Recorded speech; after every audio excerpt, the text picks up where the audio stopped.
In the news this week, domestic violence cases on the rise with Australian youth struggle to cope. Also, historic changes made to casual job agreements, but will it create more long-term employment? And epic charity gaming marathon held by young adults to raise funds for sick kids. This is the Evening News with Ivan Lung and Danielle Staniskov.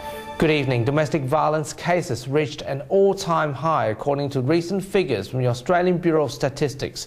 As the economic downturn deepens and families are being torn apart, more and more young people are vulnerable to homelessness. Andrew Fuster begins our coverage. The figures are shocking and the truth has never been clearer. Western Australia has one of the highest domestic violence rates in the country, and nearly two-thirds of all reported assaults are linked to domestic violence. In terms of family dysfunction, it has quite a considerable long-lasting effect and can split and even cause mental issues in young people as well. Jock Gillespie, the CEO of the Police and Community Youth Centre, says that domestic violence is having a long-term impact on youths who are exposed to it. Where families split up or there's issues of that nature is that you've got probably kids that actually leave that type of environment. And as a consequence, youths who end up living on the street face the problems of being homeless, as well as being from a family where domestic violence occurs. Prevention of Family and Domestic Violence Minister Simone McGurk has previously confirmed that domestic violence has a strong impact on young people as it drives homelessness. A significant amount of youth homelessness is due to domestic violence. A significant number of children young people who find themselves homeless have also been involved in the child protection areas. In a Facebook post, Ms McGurk has pledged the government will focus its efforts on prevention and early intervention. Andrew Fuster, WAMN News. A landmark ruling by the Fair Work Commission will give casual workers the right to request permanent work after 1 year of regular shifts. The ruling triggered discussions as to whether the new rights will create more permanent jobs for young people. Nelson Liu reports. Casual workers have long faced uncertain job security, but now that's all about to change. Certainly it's a win. The Fair Work Commission has ruled casual employees will now be able to request permanent work after being in a job for 12 months. They'll have some stronger rights to request conversion to full-time and part-time work, and they'll certainly have more rights to appeal. For many young casuals, it'll give them more stable jobs and now more opportunities to pursue life goals. A lot of situations such as security of employment, the ability of people to plan for the future. Supporters of the decision say it's an improvement towards more secure work for young people, but others say it doesn't go far enough. They say it doesn't guarantee permanent jobs, with 40% of Australia's workforce currently in insecure work. They can request that an employer consider making that part-time, but there's no requirement that the employer undertake that. And with WA's high unemployment, there are concerns it won't fix the state's joblessness. Nelson Liu, WAMN News. Sustainability experts have rejected the federal government's plan to build a new coal-fired power station in North Queensland due to the recent global shift in renewable energy. The infrastructure will cost $5 billion, with recent reports saying the project is now in the due diligence process.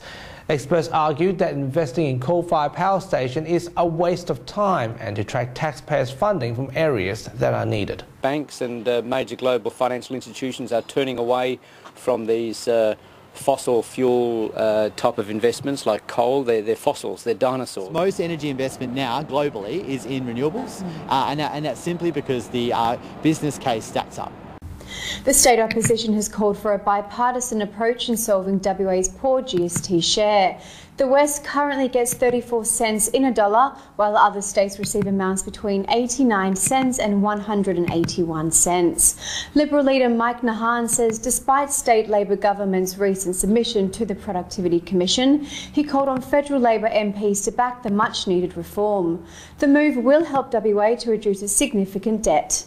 They're putting the interest of the Labor Party over the good citizens they're supposed to represent. And I call on them to come and support Western Australia by supporting reform of the GST. Scarborough Beach redevelopment is ongoing, with many parts of the area set to reopen in September, which is just before the arrival of summer. This week, the public transport hub has reopened at Scarborough Beach Road, with hopes that it will bring more visitors to the famous beach. Stirling City Mayor Giovanni Italiano expressed optimism towards the redevelopment, despite some local shops closed due to reduced traffic. As a city, we're looking at doubling the amount of tourists we have down there. At the moment, there's something like about 2 million visitors a year. We're looking at doubling that. And with the advent of all the development that's happening down there, that's going to be great because it's going to bring more people down there. So I think everybody is looking forward. G20 summit protests have turned violent after police were forced to use water cannons and pepper spray to disperse protesters who were throwing rocks and glass bottles at them. Anarchist and anti-capitalist protesters are angry at the G20 leaders, feeling they have not done enough to solve global problems. Around 12,000 people were involved in the march. It's reported that around 1,000 anarchist demonstrators clashed with police. A historic meeting between US President Donald Trump and Russian President Vladimir Putin during the G20 has led to breakthroughs. During the meeting, which lasted 2 hours and 20 minutes, a ceasefire agreement in Syria were agreed by both countries. The truce began on the 9th of July, with Israel and Jordan taking part in the move to ceasefire. And finally this week, the annual charity gaming marathon for Princess Margaret Hospital kicked off with smiles all round. The two-day activity aims to raise funds for 6 children in PMH, with gaming participants hoping the movement will benefit those in need. The large prize pool and auction also attracted many young visitors to take part in the marathon. We've all got this mutual love for gaming, and we've got a great team of people together now, and we're all taking it in shifts, and everyone's got each other's back. So far it's been amazing, and the amount of things that we've seen come from people to just to come together to help raise money for it and to help support each other has been absolutely overwhelming. And those are the top stories you need to know this week. We have the latest news on our website and Facebook. Elise Simic will be sitting in this chair for the next 3 weeks, and I'll see you again in August. Until then, good night. Bye-bye.